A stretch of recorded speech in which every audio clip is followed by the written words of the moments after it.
Salut à toutes et tous, c'est Jaf. Aujourd'hui dans Bibi Blabla, nous allons parler de notre troisième partie de notre vaste sujet, la fin des studios d'enregistrement. Alors, vous avez vu dans la première partie l'importance des pièces ou des rooms. Vous avez vu aussi dans cette première partie l'importance du matos que vous pouvez trouver dans les studios d'enregistrement. Dans la deuxième partie, ce qui vous a fait rire, c'est que forcément je l'ai mis à l'envers puisque je me suis servi de mon téléphone, mais donc vous avez l'importance de l'humain ou l'importance des compétences. Vous avez vu aussi, c'est à l'envers, l'importance de l'editing. Et donc dans cette troisième partie et conclusion, nous allons parler du mixage et de l'importance de bien choisir son mixeur, de l'importance du matériel pour le mix. Donc nous allons conclure. En attendant, comme d'habitude, pensez à vous abonner. Je vous remercie et je vous souhaite un bon visionnage. À très bientôt. Ciao.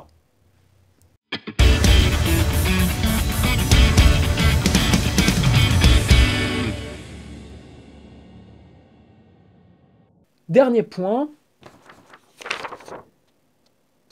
et non des moindres, le mixage. Alors ça, c'est un point important. Le mixage est quelque chose qui aujourd'hui aussi se démocratise, puisque avec les ordinateurs, les DAW et nombre de plugins modélisant des niveaux, des studios, modélisant tout un tas de choses, permettent aujourd'hui en effet de pouvoir mixer à la maison.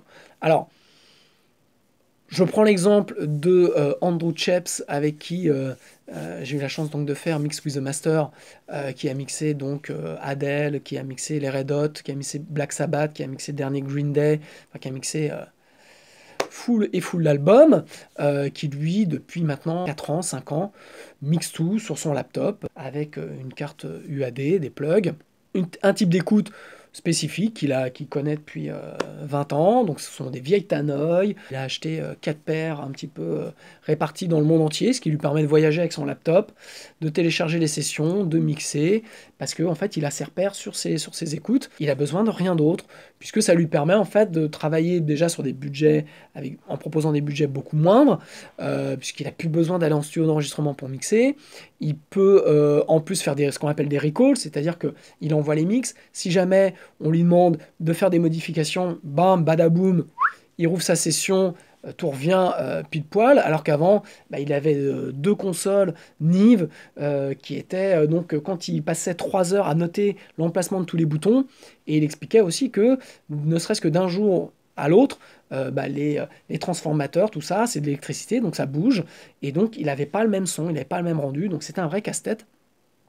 Et donc il en a eu marre parce que quand il envoyait, notamment il a mixé Stadium Arcadium des Red Hot, qui est un album que je trouve fantastique, un double album, il a envoyé les mix et les Red Hot lui ont fait des retours, mais je crois que c'est 1 mois ou 2 mois ou 3 mois après, voilà, ça venait au compte-gouttes, et donc à chaque fois il était obligé de passer 3-4 heures pour refixer, pour tout remettre sur ses consoles, ses préamplis, ses machins, ses compresseurs, pour retrouver en gros le son qu'il avait fait à l'origine, et à partir de là, il ressortait un mix. Bref, il disait, je retombais jamais sur mes pattes, c'était un enfer.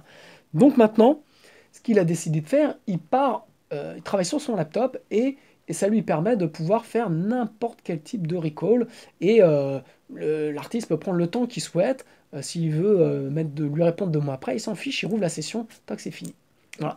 Donc, ce mec-là, je dirais, représente vraiment du lourd. Il fait partie des 5 meilleurs mixeurs dans le monde.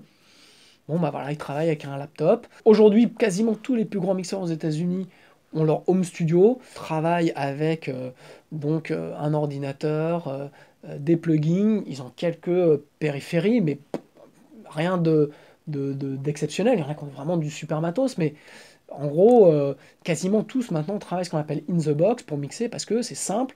Ils ont bien souvent je pense à Jack Wire King qui a mixé les Kings of Leon, qui a mixé les Tom Waits. Il a en écoute, c'est des KRK Rootkit 8. Voilà, c'est des enceintes qui valent 400 balles la paire. Vous trouvez ça dans n'importe quel commerce. Et lui, il mixe là-dessus. Et les gens le payent une fortune pour mixer là-dessus, parce que il sait y faire, parce que voilà, c'est de la compétence. Donc Le mixage aujourd'hui se démocratise aussi un peu plus parce que vous pouvez trouver facilement quelqu'un qui va pouvoir mixer, qui a le matos chez lui pour pouvoir mixer. Après, est-ce qu'il a les compétences? Ça, c'est à vous d'en décider et c'est à vous de voir ce qu'il fait, est-ce que ça vous plaît. Pour ça, référez-vous aux tutos que j'ai fait, enfin aux 4 tutos sur le volume des masters, puisque ne vous faites pas berner sur ce qu'on va vous présenter, c'est-à-dire que bien souvent, ce qui se passe aujourd'hui, c'est qu'on vous sort un mix master ultra fort, donc vous êtes très content parce que vous avez l'impression que ça sonne la mort, sauf que ça sonne le cul, bien souvent, puisque plus c'est fort, et moins c'est bon. Donc allez voir les tutos que j'ai fait. Je peux pas mettre de lien puisque je crois que tant qu'on n'a pas assez de vues, YouTube ne le permet pas. Donc je peux vous remettre un lien en dessous. Mais allez voir sur ma page YouTube JAF, vous avez les tutos qui s'appellent Tuto Loud. Il y a 4 parties dans 4 parties. Donc ne vous faites pas berner là-dessus. Maintenant, vous avez des gens qui travaillent très très très bien et qui vont vous proposer pour un prix tout à fait acceptable un très bon mix et ou mastering. Voilà. Donc, en conclusion, puisqu'il va falloir conclure, est-ce la fin des studios d'enregistrement? Est-ce que le home studio est un tout? Donc c'est non pour les deux. Voilà. Les artistes auront toujours besoin de studios d'enregistrement parce qu'il va y avoir un peu de matériel dont ils n'ont pas accès. Ils vont surtout avoir des compétences. Ils vont aller chercher une ambiance de travail. Ils vont aller chercher un coaching pour les emmener d'un point A vers un point B. Vous avez par contre aujourd'hui ce que je vous recommande à tous les artistes, c'est aussi pour ça que j'ai fait ces formations-là, mais il en existe d'autres, de s'éduquer, de se former, parce que vous allez avoir, il y a de plus en plus de gens qui proposent des prestations, vous pouvez être assez déçu parfois, vous devez faire le bon choix de la bonne personne, donc comme je vous ai dit, allez le rencontrer, parlez avec lui, demandez-lui peut-être un essai gratuit, une après-midi, une pré-production, pour sentir l'ambiance, savoir comment, ne serait-ce qu'en mettant 4 micros, comment il arrive à faire sonner le truc, si ça vous plaît, sûrement bon signe. N'hésitez pas à lui poser des questions, n'hésitez pas à voir un petit peu l'ensemble des compétences, peut-être de prendre quelqu'un qui va vous enregistrer, peut-être quelqu'un qui va vous mixer.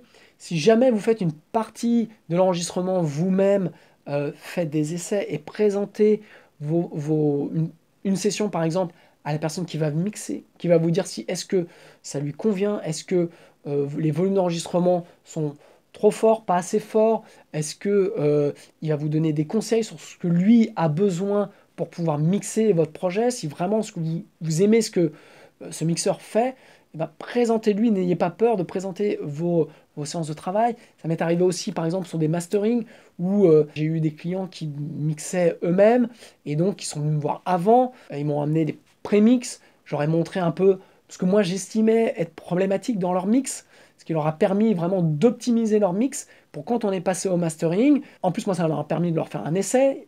Ça nous a permis de voir qu'on pouvait travailler ensemble et qu'on allait on allait pouvoir optimiser la production au final, le résultat final.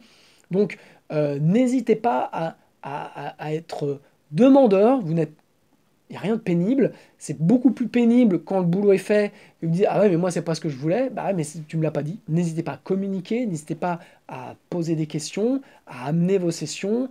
Voilà, si vous ne savez pas, je le redis, il y a des formations, il y a des tutos gratuits en ligne. Je vous souhaite bon courage. Si vous avez des questions, c'est en dessous que ça se passe. Je vous embrasse, je vous dis à très bientôt. Ciao.